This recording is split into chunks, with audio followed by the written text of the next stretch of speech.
Hello everybody, my name is Ashwini Sharma. Video शुरू करने से पहले आप ज़रा इस पेज की स्क्रीनशॉट ले लो एक बार।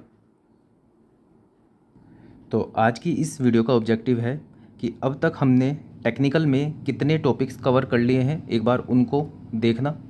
दूसरा, एक दिन के अंदर पूरा सिलेबस कैसे रिवाइज़ करना है आपको, ताकि आप संडे को फुल टेस्ट दे सको, इसके बारे में डिस्कस करेंगे। और तीसरा, आप लोगों ने जो पिछली वीडियो पर जो भी डाउट्स आपके थे उनको क्लियर करेंगे। तो इन तीनों चीज़ों की बात करेंगे। तो वापस से आते हैं अपने टॉपिक पे, सबसे पहले टॉपिक पे कि अब तक कितने टॉपिक हम कवर कर चुके हैं।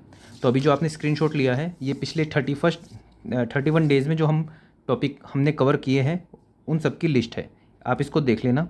बाकी अभी एक एक टॉपिक के ऊपर आते हैं। मेन पॉइंट हमारा है कि पूरे दिन में पूरे सिलेबस को कैसे कवर करना है। तो पहले ये टर्मिनोलॉजी समझ लो कि जिसके टॉपिक के आगे एस लिखा है उसके सिर्फ आपको 5 क्वेश्चन करने हैं। जिसके आगे बी लिखा हुआ है, बिग टॉपिक, उसके आपको 10 क्वेश्चन करने हैं। और जिस पे आगे बी प्लस लिखा है उसके आपको 15 क्वेश्चन करने हैं। और ये आपको SSC JEPYQ, बस इससे बाहर नहीं जाना है। रिवीजन करना है आपको सिर्फ इन सब टॉपिक्स का। और हर टॉपिक के आगे जो भी टर्मिनोलॉजी है, जैसे प्रॉपर्टीज़ ऑफ मटेरियल सोम का टॉपिक है, इसके आपको 15 क्वेश्चन करने हैं। SFD BMD 15 क्वेश्चन करने हैं। ये B प्लस B और S इस हिसाब से मैंने दिया है कि जो ज़्यादा इंपॉर्टेंट टॉपिक है उसके ज़्यादा क्वेश्चन करने हैं आपको। अभी मैं पूरा बताऊँगा आपको कैसे रिविज़न करना है आपको। तो रिवीजन की एक ख़ास बात यह है कि आपको इसके अंदर कुछ भी नया नहीं करना होता है। जो आपने पहले से किया हुआ है बस उसको वापस से रिवाइज़ करना है, दोबारा से उसको देखना है। अगर रिवीजन वाले दिन आप कोई एक नया टॉपिक लेके बैठ जाओगे तो वो लगभग 2-3 घंटे आपके ऐसे ही चले जाएंगे, और आप जो बहुत सारा रिवाइज़ कर सकते थे, बहुत सारे टॉपिक अपनी आंखों के सामने से निकाल सकते थे, वो सब आपका छूट जाएगा। जैसे आपने पिछले 31 डेज़ में आपने मान लो 25 टॉपिक्स पढ़े, ठीक है। अब ये 25 टॉपिक्स इसमें से कोई से हो सकते हैं, लेकिन कोई कुछ ऐसे टॉपिक थे जो आपने नहीं पढ़े। जैसे कंसोलिडेशन मान लो आपने नहीं पढ़ा, आपने कंपास सर्वेइंग नहीं पढ़ा। अब जब आप रिवीजन करते हुए आ रहे हैं, आपके सामने आया कंपास सर्वेइंग और इसके 15 क्वेश्चन करने हैं। तो जैसे ही कंपास सर्वेइंग आपने देखा, आपने पहला क्वेश्चन किया, पहला क्वेश्चन देखते ही आपको नहीं आया तो आपने थ्योरी की कॉपी खोली, उससे सीखना स्टार्ट किया। अगर आपने ऐसा करने लगोगे आप, तो आपका रिवीजन डे जो होगा वो बिल्कुल बेकार हो जाएगा।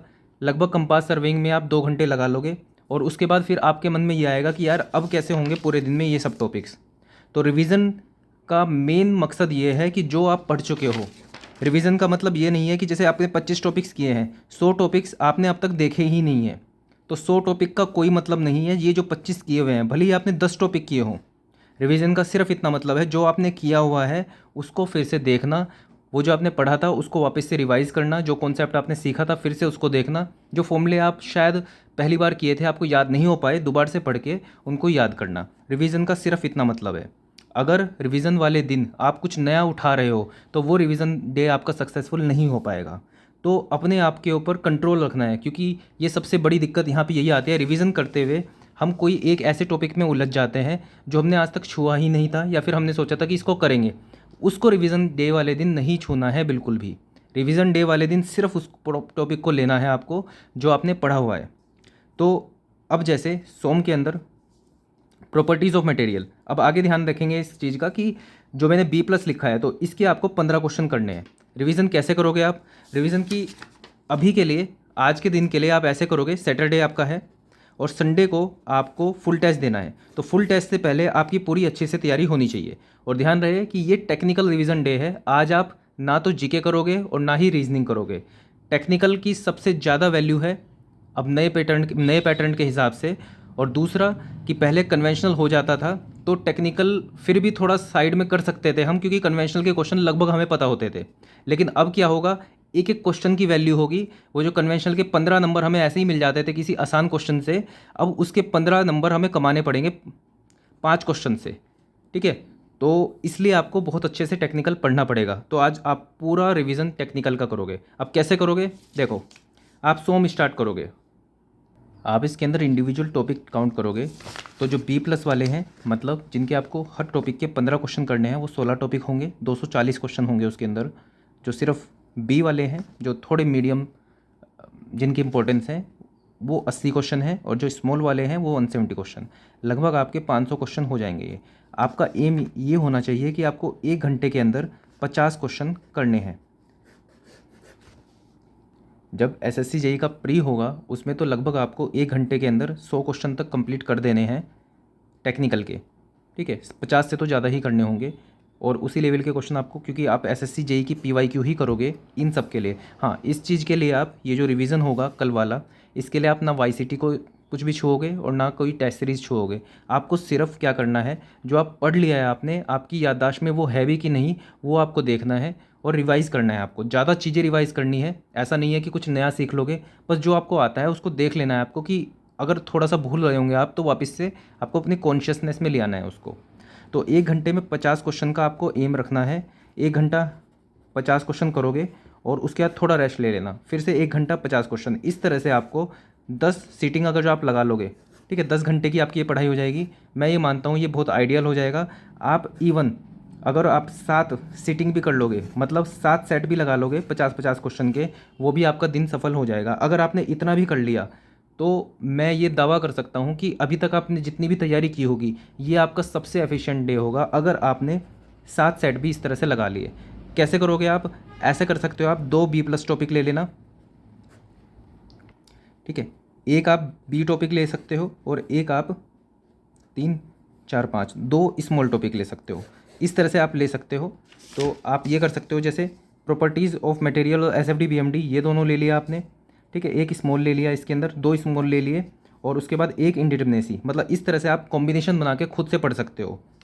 तो ये आपका तरीका रहेगा रिवीजन करने का। एक बार इस तरह से रिवीजन करके देखो, पूरा सिलेबस रिवाइज हो जाएगा।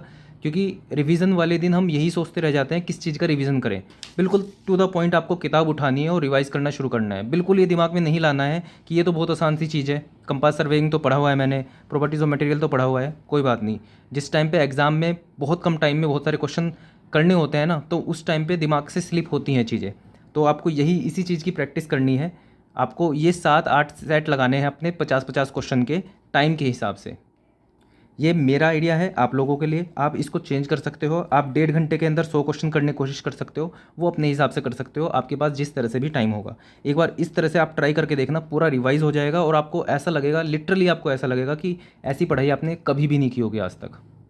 अब इसके अंदर कुछ टॉपिक्स ऐसे होंगे जो कि मैंने अलग से पढ़ने के लिए दिए होंगे और वो दूसरे चैप्टर के साथ कंबाइन होंगे। जैसे एनवायरनमेंट का मैंने एल्कलिनिटी हार्डनेस अलग से पढ़ने के लिए दिया था आपको, ये वाटर क्वालिटी पैरामीटर्स के साथ होगा। तो इतना आप खुद से एडजस्ट कर सकते हो, बिल्कुल टू द पॉइंट चीज़ें मत देखना। इन दोनों को एक साथ करके आप इसके अंदर 15 क्वेश्चन कर सकते हो। ऐसा आप कर सकते हो, थोड़ा सा मॉडिफाई कर सकते हो। जैसे आज आपने ट्रांसफॉर्मेशन ऑफ स्ट्रेसेस के बहुत सारे क्वेश्चन कर लिए, तो आज इसको स्किप कर सकते हो, ठीक है। इतना आप खुद से एडजस्ट कर लोगे, ये मैं आपसे मतलब इतना मैं आप लोगों से एक्सपेक्ट करता हूँ कि आप इस चीज़ के लिए कमेंट नहीं करोगे कि कोई टॉपिक जो है जैसे क्रॉसिंग वाला ये फाई इंडेक्स डब्ल्यू इंडेक्स ये अलग से नहीं मिलेगा आपको, तो ये कौन सा चैप्टर करो, इस तरह के कमेंट मत करना। खुद से आप देख लेना कहाँ से टॉपिक मिल जाएगा, उस टॉपिक को पूरा पढ़ लेना। बिल्कुल आपको एक्यूरेसी उसमें नहीं जाना है, जो मैंने आपको बता दिया है बस एक मोटा मोटा ये आइडिया दे दिया मैंने आपको। इस तरह से आपको पूरे दिन भर रिवीजन करना है। और जो भी बच्चा ये बोलता है कि मार्क्स इंक्रीज़ नहीं हो रहे हैं, बहुत टाइम से मार्क्स इंक्रीज़ नहीं हो रहे हैं, आप एक बार इसको कर लेना पूरा और उसके बाद संडे को टेस्ट देना, डेफिनेटली आपके मार्क्स 100% इंक्रीज़ होंगे। एक पॉइंट और कि ये जो आपको 15 क्वेश्चन करने हैं, 10 क्वेश्चन करने हैं, आपको कहाँ से करने हैं? एसएससी जेई के पीवाईक्यू से करने हैं, पहली बात। दूसरी बात, आपको लास्ट क्वेश्चन से पहले की तरफ बढ़ना है। मतलब लास्ट क्वेश्चन मान लो 20 है तो 20 से 5 तक आपको क्वेश्चन करने हैं। इस तरह से आपको उल्टे उल्टे होकर चलना है, ऐसा नहीं कि पहले क्वेश्चन से 15, क्योंकि जो लेटेस्ट क्वेश्चंस आए हैं उसके हिसाब से ही, उसके अकॉर्डिंग ही आगे क्वेश्चन आएंगे, तो उनकी प्रैक्टिस आपको ज़्यादा होनी चाहिए, ठीक है। अच्छा, एसएससी जेई पीवाईक्यू अगर आपके पास नहीं है तो आज ही मैं उसको अपलोड कर दूंगा, कर चुका हूँ मैं अपलोड। जो मेरी ड्राइव है मैंने अपलोड की हुई है नीचे डिस्क्रिप्शन सेक्शन के अंदर, उसके अंदर काफ़ी सारे मिक्स्ड नोट्स हो चुके हैं, मतलब एक ही टॉपिक के 2-2 नोट्स भी हैं। तो आज मैं उसको कोशिश करूँगा कि एक बिल्कुल क्लीन उसको मैं कर दूँ और एक टॉपिक का मतलब एक सब्जेक्ट का एक ही नोट्स हो वहाँ पे, और जो आपके लिए ज़रूरी हो सिर्फ वही नोट्स हो। एक्स्ट्रा नोट्स मैं आज हटा दूंगा वहाँ से, और जितनी भी पीवाईक्यू वगैरह हैं वो उनको सबको मैं अरेंज करके वहाँ पे लगा दूंगा आप लोगों के लिए। तो आपने देख लिया कि आपके कौन कौन से टॉपिक्स कवर हो चुके हैं, ये स्क्रीनशॉट ले लेना और उसके बाद देख लेना अलग से वो मैं अलग से एक एक करके बताऊंगा तो आपका टाइम वेस्ट होगा। दूसरा, आपको रिवाइज़ कैसे करना है, एक बार इसको इस तरह से रिवाइज़ करके देखो। और तीसरा, आप लोगों के जो डाउट्स थे, अब आपके डाउट्स देख लेते हैं। आपने कल जो जो भी आपने वीडियो के नीचे कमेंट किए थे। अच्छा, एक मेरा सजेशन है आप लोगों से और एक रिक्वेस्ट भी है। आप अगर असभ्य होकर या फिर असभ्य भाषा में मेरी तारीफ़ भी करोगे, वो भी एक्सेप्टेबल यहाँ पे नहीं होगी, क्योंकि यहाँ पे और भी बच्चे आते हैं, सभी पढ़ने वाले बच्चे आते हैं। तो असभ्य भाषा में तारीफ़ भी नहीं एक्सेप्ट की जाएगी। और आप सभ्य होकर यहाँ पर कितना भी टफ क्वेश्चन आप मुझसे पूछ लो, कितना भी क्रिटिसाइज़ मुझे कर लो, लेकिन सभ्य भाषा में तो वो भी एक्सेप्टेबल होगा। असभ्य भाषा में आप कितनी ही चाशनी लपेट के कुछ चीज़ को बोल लो, लेकिन उसके साथ अगर जो कोई वर्ड है ऐसा जो कि एक्सेप्टेबल नहीं हो सकता ऐसे सोसाइटी में, तो उन वर्ड्स का इस्तेमाल करना बंद करना, भले ही उसमें तारीफ़ भी हो मेरी, ठीक है। और क्रिटिसाइज़ आप कर सकते हो, कोई ऐसी बड़ी बात नहीं है। आपके जितने भी अभी आप देखना, आपने जो भी डाउट्स पूछे हैं और उसमें कुछ भी क्वेश्चन होगा, मैं हर एक चीज़ का बिल्कुल अपनी नॉलेज के अकॉर्डिंग आपको ऑनेस्ट आंसर देने की कोशिश करूँगा। जो चीज़ मुझे नहीं आती है मैं सीधा सॉरी बोल देता हूँ, जो चीज़ नहीं आती है तो नहीं आती है मैं। अच्छा, एक और बात कि वर्चुअल लाइब्रेरी के ऊपर आप लोग अपने कोई भी डाउट्स नहीं पूछोगे। वर्चुअल लाइब्रेरी है उन बच्चों के लिए जो ये सब टास्क फॉलो करते हैं और अपना जो भी टास्क होता है उसको अपलोड करते हैं वहाँ पर, जो उन्होंने पढ़ाई की। वर्चुअल लाइब्रेरी, आप जैसे अपनी लाइब्रेरी में जाते हो, आपके पास रिसोर्सेज हैं, तो ऐसे ही जिन बच्चों के पास रिसोर्सेज नहीं है या फिर जो लाइब्रेरी जाना पसंद नहीं करते, वहाँ पर उन्हें एनवायरनमेंट मिला हुआ है वर्चुअल लाइब्रेरी का, तो वहाँ पर आप अपने कमेंट्स को ड्रॉप नहीं करोगे। आप वीडियो के नीचे कमेंट्स ड्रॉप कर सकते हो, मैं वहाँ से रिप्लाई कर दूँगा। दूसरा, कमेंट्स रिप्लाई मतलब वर्चुअल लाइब्रेरी में कमेंट्स करने का प्रिविलेज सिर्फ उन बच्चों के लिए है जो वहाँ पर पढ़ते हुए आए हैं बहुत दिनों से। मैं लगभग जो वहाँ पर कमेंट करते हैं, अपनी पढ़ाई का अपडेट करते हैं, मुझे काफ़ी बच्चों के नाम याद हो जाते हैं, काफ़ी बच्चों के जो लोगो होते हैं वो याद हो जाते हैं। तो वो अगर जो कोई सवाल पूछते हैं, अगर मेरे पास टाइम होता है मैं उनका रिप्लाई कर देता हूँ, लेकिन आप वहाँ पर अपने डाउट्स नहीं पूछोगे क्योंकि उससे बाकी बच्चों का डिस्टर्बेंस होता है। तो ये दोनों रिक्वेस्ट थी मेरे आप लोगों से। अब आपके डाउट्स देखते हैं। क्वेश्चन है शुभम पांडे का कि टेक्स्ट बुक में कौन सी एसएससी जेई की टेस्ट सीरीज़ लूँ। देखो, टेक्स्ट बुक आप एनरोल करोगे जब, तो उसके अंदर जितने भी टेस्ट होंगे सब आपके लिए एक्सेसिबल होंगे। आपको बस सर्च में आपको जाना है। अब आपको मान लो एसएससी जेई का देखना है, तो एसएससी जेई सिविल आप डाल दोगे वहाँ पे, और साथ में 2023 भी डाल दोगे, तो आपको एसएससी जेई की टेस्ट सीरीज़ खुल के आ जाएगी। आपको सीएचएसएल चाहिए तो सीएचएसएल आप ऊपर डाल दोगे, तो ये आपको ये वाली टेस्ट सीरीज़ खुल के आ जाएगी। तो आप जब इसका सब्सक्रिप्शन लेते हो तो आपके पास सभी टेस्ट सीरीज़ खुल के आ जाती है। नेक्स्ट क्वेश्चन नाजिया महराज का क्वेश्चन है, प्लीज़ कोई बताए पेपर फर्स्ट में क्या तीनों सेक्शन अटैम्प्ट करने ज़रूरी है। क्वेश्चन तो मुझे समझ में नहीं आया आपका, लेकिन हाँ तीनों सेक्शन इंपॉर्टेंट है, जीके, रीजनिंग और टेक्निकल, तीनों के मार्क्स ऐड होते हैं। तो वैसे मुझे क्वेश्चन समझ में नहीं आया, लेकिन हाँ तीनों ज़रूरी हैं। अमरदीप कुमार का क्वेश्चन है कि ये 2024 के लिए प्रिपेयर कर रहे हैं और 5 सब्जेक्ट कंप्लीट कर चुके हैं, क्या एसएससी जेई पैटर्न के मतलब एसएससी के नए पैटर्न के लिए अलग से कुछ पढ़ना होगा। तो ऐसा नहीं है, बस इंपॉर्टेंस कम और ज़्यादा हुई है। टेक्निकल की इंपॉर्टेंस बहुत ज़्यादा हाई हो चुकी है। अब कुछ भी चीज़ छोड़ के काम नहीं चलेगा, आपको बहुत अच्छे से डेप्थ में पढ़ना पड़ेगा। जो टॉपिक डेप्थ में पढ़ने होंगे वो मैं आपको बता दूंगा। और हाँ, अलग से कुछ नहीं पढ़ना है। अगर आपको कोई गाइडेंस नहीं चाहिए तो शुरू से लेके आखिरी तक जसपाल सर के नोट्स ख़त्म कर दो और एसएससी जेई के पीवाईक्यू ख़त्म कर दो। कोई गाइडेंस की ज़रूरत नहीं, इससे काम बन जाएगा। मैं गाइडेंस के उसमें क्या बता रहा हूँ, मैं ये बता रहा हूँ कि जो टॉपिक इंपॉर्टेंट है वो मैं आपको पहले बता दे रहा हूँ। जिस टॉपिक में जो चीज़ इंपॉर्टेंट है, जो चीज़ छोड़नी है, वो मैं आपको बता दे रहा हूँ। इससे आपका 3-4 महीने का फ़ायदा हो जा रहा है। 3-4 महीने आप जल्दी कोर्स कंप्लीट कर दोगे। अगर आप खुद से करना चाहोगे तो आपको शायद इंपॉर्टेंस नहीं पता होंगी कुछ टॉपिक्स की, और कुछ टॉपिक्स आप ऐसे ही एक्स्ट्रा कर लोगे, तो वो करने से आप बच जाओगे अगर इस गाइडेंस से आप करोगे। अमन का क्वेश्चन है कि पहले रीजनिंग अटैम्प्ट करें या टेक्निकल। तो मैं अपने एक्सपीरियंस से आपको बता देता हूँ, मैं पहले नंबर पे जीके अटैम्प्ट करता था, क्योंकि आपके पास 200 क्वेश्चन है। अब मेंटेलिटी क्या है कि 2 घंटे में 200 क्वेश्चन ख़त्म करने हैं, तो एक हड़बड़ी रहती है। मैं क्या करता था कि ये जो 50 क्वेश्चन है जीके के, वो 5 से 10 मिनट में ख़त्म करने की कोशिश करता था। इससे मुझे क्या फ़ील होता था कि मेरे पास सिर्फ 150 क्वेश्चन बचे हैं, ठीक है, और अभी मेरे पास 1 घंटा 45 मिनट, 1 घंटा 50 मिनट बचे हैं। तो ये देख के अंदर से कॉन्फिडेंस आता है। अब आपके पास क्या बचा, रीजनिंग और टेक्निकल। मैं थोड़ा टेक्निकल में ज़्यादा स्ट्रॉन्ग था, तो मुझे ऐसा महसूस होता था कि टेक्निकल करने से ज़्यादा फ़ायदा होगा। बाकी आपको मैं एक अप्रोच बता देता हूँ, रीजनिंग और टेक्निकल दोनों ही लगभग इक्वलेंट ही मान लो अभी। रीजनिंग के जो क्वेश्चन आपको लगता है कि जैसे जैसे इसके अंदर सीरीज का क्वेश्चन है 2:4, 3 क्या होगा, ठीक है, तो ये देखते ही आपको पता चल रहा है कि यहाँ पे 9 आएगा, कर दो इसको अटैम्प्ट। आपने दूसरा क्वेश्चन देखा, उसमें काफ़ी आपको लग रहा है कि दिमाग लगाना पड़ेगा, तो देख जरूर लिया आपने वो क्वेश्चन, लेकिन आप उसको अटैम्प्ट नहीं करोगे, आगे बढ़ जाओगे। जब भी आपको ऐसा लगे कि इसके अंदर दिमाग लगाना पड़ेगा, रुकना पड़ेगा इसके अंदर काफ़ी देर तक, और फिर भी आंसर आएगा या नहीं आएगा नहीं पता, छोड़ना, आगे बढ़ना। ABCD वाले डिकोडिंग कोडिंग वाले क्वेश्चन है, कोशिश करो करने की, पहली बारी में कोशिश करो करने की, लेकिन जैसे ही महसूस हो जाए कि यार कुछ समझ में नहीं आ रहा है, आगे बढ़ जाओ तुरंत। उसको ईगो पे नहीं लेना है, क्वेश्चन को आगे बढ़ जाना है। ऐसे ही टेक्निकल में है, टेक्निकल में आपको 100 में से 50+ क्वेश्चन ऐसे मिलेंगे जो बिल्कुल वन लाइनर होंगे, जो आपने या तो करे होंगे पहले से, या फिर देखते ही आपको महसूस हो जाएगा कि क्वेश्चन हो जाएगा आपसे, वो कर देना। कुछ क्वेश्चन ऐसे भी होंगे जो आपके कैलकुलेटिव होंगे, ठीक है, तो आपको कैलकुलेशन करते हुए महसूस अगर हो कि हाँ कैलकुलेशन करने के बाद मुझे आंसर आ जाएगा और मैं टिक कर दूंगा, तो कर दो। लेकिन कैलकुलेशन करते करते भी आपको महसूस हो रहा है कि इसकी कैलकुलेशन भी कर दूंगा तब भी इसका आंसर सही नहीं आने वाला मुझसे, तो छोड़ देना। अगर आपने कैलकुलेशन में 5 मिनट निकाल भी दिए, तो ऐसा नहीं है कि अगले 5 मिनट भी ख़राब करोगे आप, कि आपको आंसर ही निकालना है और एक टिक करना है, इस चक्कर में मत पड़ना। 5 मिनट अगर जो वेस्ट हो गए तो अगले 5 मिनट वेस्ट नहीं करने हैं, वो 5 मिनट वेस्ट हो गए कोई बात नहीं, आगे बढ़ो। सिंपल सी बात यह है। तो थंब रूल क्या है, जीके पहले कर सकते हो, एक अच्छी फीलिंग आएगी इससे आपके पास कि 150 क्वेश्चन बचे हैं बस।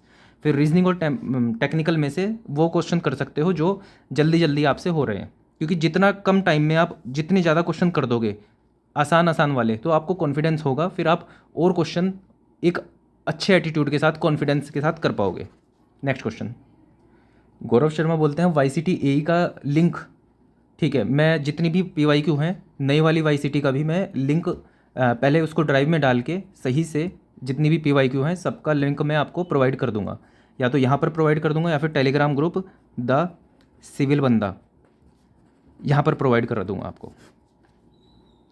फ्यूचर मस्क बोलते हैं कि उनके पास YCT बुक नहीं है, तो पहले JEE की बुक करें या AE की। पैटर्न चेंज हो चुका है, AE लेवल के क्वेश्चन अब आने वाले हैं, तो सीधा YCT AE की बुक करो। मैं भले ही आपको PDF लिंक दे दूं, लेकिन अगर आपके पास पैसे हैं, आपके पास रिसोर्सेज अवेलेबल हैं, तो प्लीज़ मेरी रिक्वेस्ट है आप लोगों से कि एक बार देख लो किताब को, आपको अच्छी लगेगी ही, क्योंकि मुझे पता है मैंने भी करी है ये किताब। आप प्लीज़ उसको ख़रीद ही लेना किताब को, क्योंकि जब सामने से फिज़िकल कॉपी होती है किताब की, तो आपकी स्पीड भी बढ़ती है और कॉन्फिडेंस ज़्यादा आता है, ठीक है। PDF से पढ़ने में थोड़ी दिक्कत भी होती है, बाकी आपकी मर्ज़ी है। अभिषेक कुमार बोलते हैं कि क्या ये वाली स्ट्रेटजी GK GS की मैकेनिकल वालों के लिए भी सही है क्या? ये बिल्कुल सेम स्ट्रेटजी मैकेनिकल इलेक्ट्रिकल सबके लिए चलेगी। इवन अगर आप दूसरे किसी एग्ज़ाम की तैयारी कर रहे हो, RRB वगैरह, तो उसमें भी आपकी ये स्ट्रेटजी चल जाएगी। GK GS को आपको इस तरह से ही पढ़ना पड़ेगा। अगर आप इस स्ट्रेटजी से नहीं पढ़ना चाह रहे तो आपको सीधा मैंने बता दिया है, ये जो नोट्स हैं, या तो आपके पास कोई नोट्स हो वो ले सकते हो, या फिर ये जो नोट्स मैंने आपको दिए हैं बिल्कुल कंप्लीट नोट्स हैं सौरभ कुमार पांडे सर के।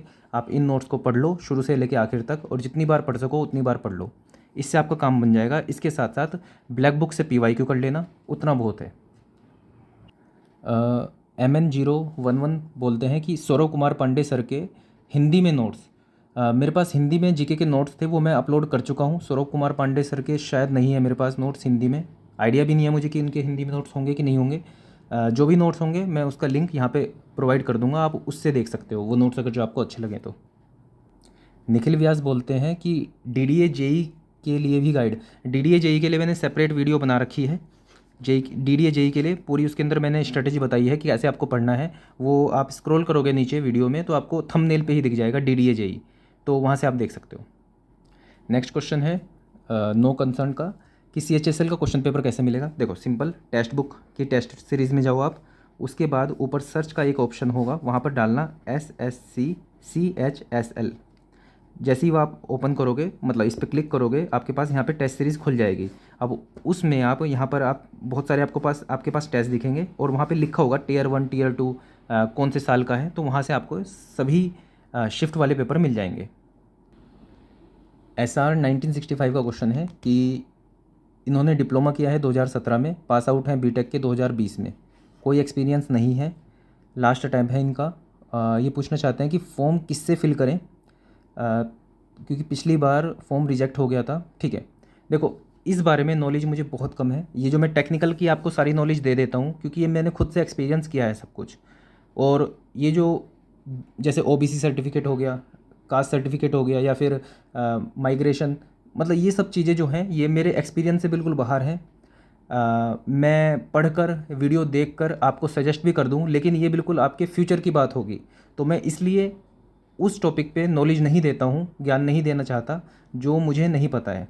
मैं आपको इसमें बता भी दूंगा, लेकिन इसमें दिक्कत ये है कि ये आप लोगों के फ्यूचर से खेलना जैसा हो जाएगा। तो अगर किसी को इस बारे में नॉलेज है तो इनको कमेंट में बता देना, या फिर आप ऐसी बहुत सारी वीडियोज़ आपको मिल जाएंगी, आप डायरेक्ट सर्च भी करोगे तो आपको इसका पता चल जाएगा। बाकी मैं देख के ये बता पा रहा हूँ कि बीटेक में अगर आप अप्लाई करते हो बीटेक से, तो आपको किसी एक्सपीरियंस की ज़रूरत नहीं पड़ेगी। तो मेरे हिसाब से तो आप बीटेक से अप्लाई करना चाहिए आपको। बाकी आप प्लीज़ एक बार किसी और जेन्युइन सोर्स से भी पता कर लेना। एक क्वेश्चन है शाश्वत का कि भाई आईएएस मास्टर वाली जो बुक है एसएससी जेई पीवाई की 2023 की, उसको ग्रुप में डाल दो, ड्राइव से डाउनलोड नहीं हो रही है। देखो 99% बच्चों ने डाउनलोड कर ली है, ठीक है। और ये ग्रुप मैंने बनाया है, इस ग्रुप से पता नहीं कितने हज़ारों बच्चों की हेल्प हो रही है। अगर मैंने उसकी डायरेक्ट पीडीएफ वहाँ पे डाल दी तो ये ग्रुप भी बंद हो जाएगा, और ये जितनी लोगों की हेल्प हो पा रही है वो भी बंद हो जाएगी। तो प्लीज़ सिर्फ आप अपने एक कन्वीनियंस के लिए बाकी लोगों का नुकसान कर बैठोगे, तो मैं भी ये नुकसान नहीं करना चाहता। पीडीएफ लिंक जो लिंक है वहाँ से सब डाउनलोड कर पा रहे हैं, आप भी वहाँ से डाउनलोड कर लो। क्योंकि पीडीएफ में डायरेक्ट अपलोड करूँगा वहाँ पे तो ग्रुप बंद होने का भी चांस रहता है। राजेश शुक्ला बोलते हैं कि मैंने इनका कमेंट डिलीट कर दिया। देखो अगर आपने वर्चुअल लाइब्रेरी पे कमेंट किया होगा तो 100% मैं वहाँ से डिलीट करता हूँ, क्योंकि वहाँ पर बच्चों को डिस्टर्बेंस होती है। बाकी इतने कमेंट्स आते हैं कि पढ़ने का भी टाइम नहीं मिलता मुझे कमेंट्स को, इस तरह से ही मैं इंटरेक्ट कर पाता हूँ कमेंट से भी। तो ऐसा कुछ नहीं होता कि मैं कमेंट डिलीट करता हूँ किसी का, अनटिल एंड अनलेस कोई फाउल उसमें लैंग्वेज ना हो। तो JB7534 बोलते हैं कि डी++ जेई टीयर 2 के लिए कोई गाइडेंस दे दो। मैंने उसका सिलेबस देखा था तो मुझे भी कुछ आइडिया नहीं लग पा रहा है उस सिलेबस का। तो जब तक सिलेबस को मैं देखूं कि मुझे कुछ आइडिया हो इस चीज़ का, आप तब तक ये कर सकते हो कि डी++ के जितने भी पेपर आ रखे हैं अभी टेक्निकल वाले, उनको करना स्टार्ट करो। इससे बेटर स्ट्रेटजी नहीं हो सकती। जो टेक्निकल के क्वेश्चन पेपर आ रखे हैं उनके क्वेश्चन करना स्टार्ट करो, बिल्कुल टेक्निकल पैकेज की तरह। टेक्निकल पैकेज क्या होता है? टेक्निकल पैकेज में आप अपने आप को टेस्ट नहीं करते, आप अपनी नॉलेज को बढ़ाते हो। कैसे होता है? आपने डी++ का कोई शिफ्ट का पेपर सेलेक्ट किया, उसके बाद आपने टेस्ट स्टार्ट किया और तुरंत ही सबमिट कर दिया पहले सेकंड पे। तो जब आप सबमिट कर देते हो उसको, तो फिर आप पहले क्वेश्चन पे जाते हो। अब आपके पास 4 ऑप्शन होते हैं। अब आपको ये बिल्कुल नए सिरे से आपको ये अटैम्प्ट करने का मौका मिलता है। आपने पहले क्वेश्चन का बी मार्क किया तो तुरंत आपको पता चल जाएगा सही है कि गलत है, और सही गलत होगा तो आप सीधा आंसर देख के सीख सकते हो चीज़ें। अगर आप टेस्ट देते हो पूरा, तो उसमें ये होता है कि पूरा टेस्ट आपको देना पड़ेगा टाइम लगा के 2-2.5 घंटे, और उसके बाद फिर मन करे ना करे आपका उसकी एक्सप्लेनेशन देखने का। तो इससे नुकसान ये होता है, इससे आपकी नॉलेज टेस्ट होती है लेकिन नॉलेज बढ़ती नहीं है। तो टेस्ट देना भी ज़रूरी है, टेस्ट देना ज़रूरी है अपनी नॉलेज को टेस्ट करने का।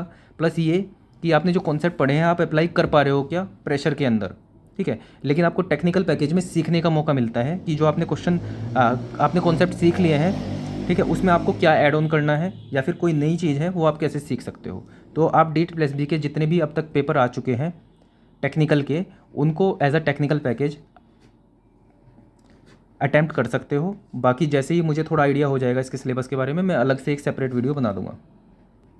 जिमी बोलते हैं रेलवे एंड आर्क्स तो इम्पोर्टेंट नहीं था, अभी भी इम्पोर्टेंट नहीं है वो। मैं फिर से वही चीज़ बता दूं आपको कि इम्पोर्टेंट अनइम्पोर्टेंट जैसी ज़्यादा अब डिफरेंस नहीं रह गया है।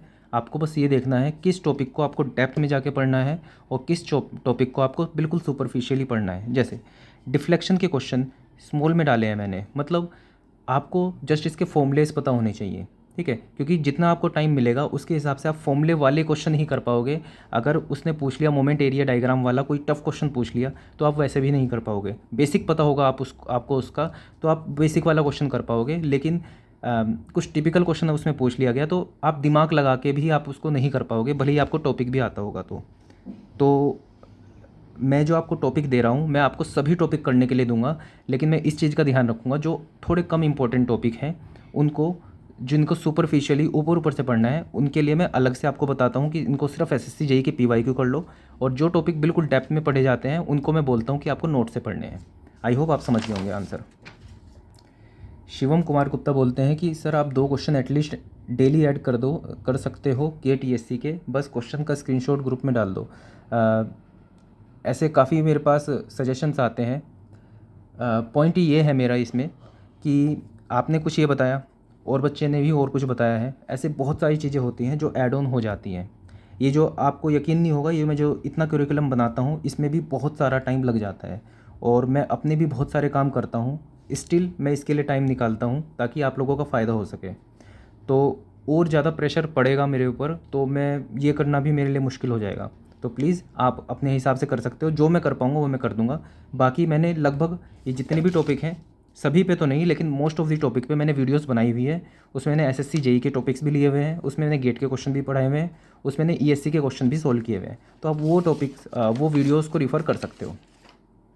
मयंक शुक्ला बोलते हैं कि जीके के लिए पीवाईक्यू पिनेकल या ब्लैक बुक, आपकी मर्जी है, आप कोई भी किताब से कर सकते हो।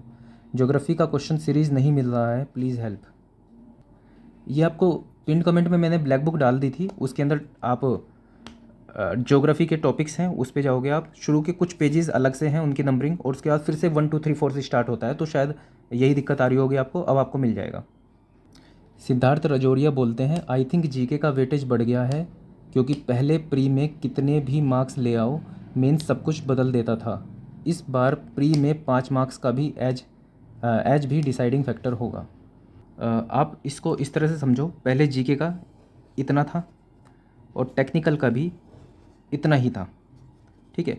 कन्वेंशनल क्या होता था, कन्वेंशनल में गिने चुने क्वेश्चन होते थे, वही क्वेश्चन अगर जो आप कर लेते थे उसमें कुछ कॉन्सेप्ट नहीं था, याद भी कर लेते थे, रट भी लेते थे, तब भी चीज़ें बन जाती थी। तो इसलिए जीके और टेक्निकल की लगभग सेम सी इंपॉर्टेंस थी। अब जैसे ही टेक्निकल ऑब्जेक्टिव हुआ है तो टेक्निकल कॉन्सेप्चुअल हो गया है, अब टेक्निकल में अलग से मेहनत लगेगी, वो गिने चुने क्वेश्चन नहीं दिखेंगे आपको वहाँ पे। OSD के आप कर लेते थे, लेसी के आप कर लेते थे, SFD BMD आना ही होता था। तो अब आपको वैसा कुछ नहीं मिलेगा, आपको टेक्निकल का जो पूरा स्कोप है वो बढ़ गया है आपका टेक्निकल का। तो जीके तो वैसा ही है, लेकिन टेक्निकल इतना ज़्यादा बढ़ गया है कि अब जीके की उतनी इंपॉर्टेंस नहीं है। जीके में 50 में से वही 30 क्वेश्चन आपके करने लायक होते थे, उसमें से आप कुछ क्वेश्चन कर देते थे, ठीक है, ये सोच के कर देते थे कि 1/4 मार्किंग है, तो आप फिर भी तुक्का मार देते थे। अब 30 में से भी आप कितने क्वेश्चन तो आप छोड़ के ही आओगे, क्योंकि 1/3 नेगेटिव मार्किंग है। तो टेक्निकल का लेवल, टेक्निकल का वेटेज बढ़ गया है, कन्वेंशनल हटते ही, ऑब्जेक्टिव आते ही, और 1/3 नेगेटिव होते ही आप जीके के क्वेश्चन भी अब कम अटैम्प्ट करोगे। इसलिए मैंने बोला था कि वेटेज जो है जीके का कम हो गया है। इस तरह से आप सोच सकते हो इस चीज़ को। तो आज वीडियो काफ़ी लंबी हो गई है। आई होप मैंने आपके सभी क्वेश्चंस के बिल्कुल अपनी नॉलेज के अकॉर्डिंग सही आंसर देने की कोशिश की होगी। That's all for this video. Thank you.